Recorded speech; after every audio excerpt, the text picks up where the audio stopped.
Del Evangelio según San Juan, capítulo 10, versículos del 1 al 10.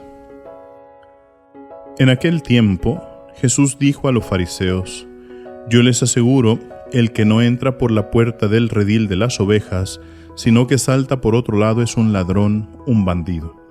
Pero el que entra por la puerta, ese es el pastor de las ovejas. A ese le abre el que cuida la puerta, y las ovejas reconocen su voz. Él llama a cada una por su nombre y las conduce afuera. Y cuando ha sacado a todas sus ovejas, camina delante de ellas y ellas lo siguen, porque conocen su voz. Pero a un extraño no lo seguirán, sino oirán de él, porque no conocen la voz de los extraños. Jesús les puso esta comparación, pero ellos no entendieron lo que les quería decir. Por eso añadió: Les aseguro que yo soy la puerta de las ovejas. Todos los que han venido antes que yo son ladrones y bandidos, pero mis ovejas no los han escuchado. Yo soy la puerta, quien entre por mí se salvará, podrá entrar y salir y encontrará pastos. El ladrón solo viene a robar, a matar y a destruir. Yo he venido para que tengan vida y la tengan en abundancia. Palabra del Señor.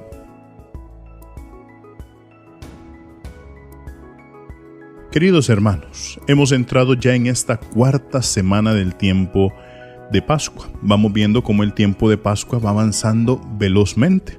Uno podría pensar, avanza mucho más rápido que el tiempo de Cuaresma.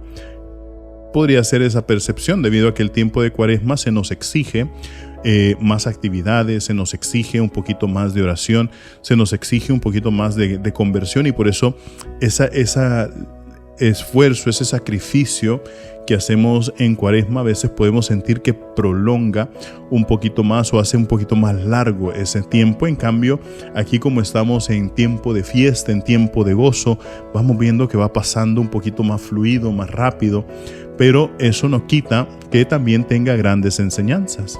Veíamos que en la primera semana de Pascua, conocida como aquella octava, nosotros prolongábamos el gozo del día de la resurrección durante 8 días. Después entrábamos en el domingo de la Divina Misericordia, y en la segunda semana de Pascua veíamos que el gran tema para poder ver el fruto de la resurrección es el sacramento del bautismo, que es el sacramento de salvación. Y por eso Jesús le explicaba a Nicodemo que había que nacer de nuevo del agua y del Espíritu, que justamente es nacer a esa vida, resurgir a esa vida en Cristo.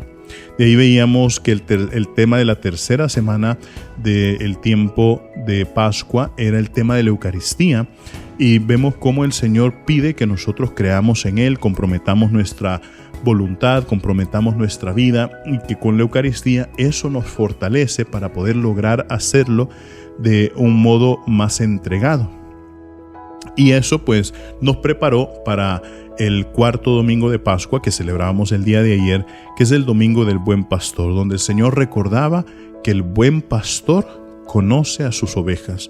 El Señor conoce nuestro corazón, el Señor conoce nuestra vida, el Señor conoce nuestro carácter, el Señor sabe exactamente cuáles son nuestras fortalezas, cuáles son nuestras debilidades. El Señor sabe exactamente cómo nos cuesta o cómo se nos facilita dar ciertos pasos en la vida. Sin embargo, Él está ahí tratando de que nosotros estemos pendientes de que Él nos ve, ¿verdad? Para que así Él nos diga: entra por aquí, vete por aquí, yo te conduciré a estos pastos verdes abundantes, ¿verdad? Entonces, claro, es reconocer también a Jesús como el guía, como el pastor, ¿verdad?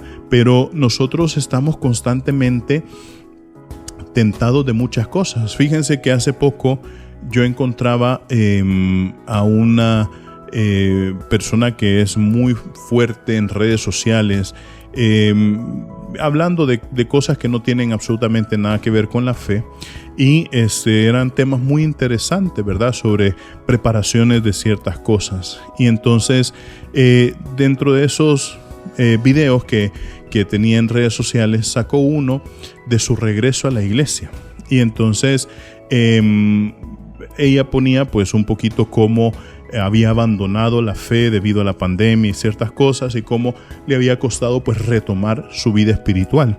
Ella no profesa la fe católica, sino que profesa una fe de otra denominación cristiana, y ella explicaba una cosa que a mí me llamaba mucho la atención, ¿verdad? Cómo había que prepararse físicamente para ir a su iglesia, ¿verdad? Entonces, a través del bañarse, maquillarse, el vestirse bien, ¿verdad? Y después, que mientras uno ande lo mejor o lo más limpio posible, eso es más agradable para Dios. Nosotros sabemos que eso no es cierto, ¿verdad? Pero al final me llamaba mucho la atención cómo ciertas cosas se le da la importancia a eso, ¿verdad? O sea, una iglesia te pide que hagas esto, otra iglesia te pide que hagas esto, otra iglesia te pide que hagas otra cosa, y así distintos tipos de cosas que piden la iglesia. Y al final se nos olvida muchas veces que nosotros vamos a la iglesia porque ha sido Dios quien ha sido nuestro buen pastor, que nos ha guiado a ella. Por eso nuestra mirada tiene que ser a Cristo. Ya Cristo irá trabajando nuestro corazón, ya Cristo irá trabajando nuestra alma, ya Cristo irá trabajando en nuestra vida en la medida en que nosotros comprometamos nuestra voluntad y lo dejemos obrar, ¿verdad? Pero eso es lo importante. O sea, nosotros vamos a la iglesia por tener ese encuentro con Cristo, por tener ese encuentro con Dios, y en la medida en que el Señor trabaje en nosotros, vamos a ir dándole importancia. Pero hoy estamos bombardeados de tantas ideas de fe que no sabemos qué es lo correcto, qué es lo equivocado. Lo correcto está aquí. Jesucristo es el buen pastor, y en su palabra vamos a encontrar la verdad. Yo no te digo, escucha lo que yo digo como sacerdote, escucha lo que Cristo dice en la palabra. Recuerden, mis queridísimos hermanos, nosotros somos lo máximo para Cristo. Así sea.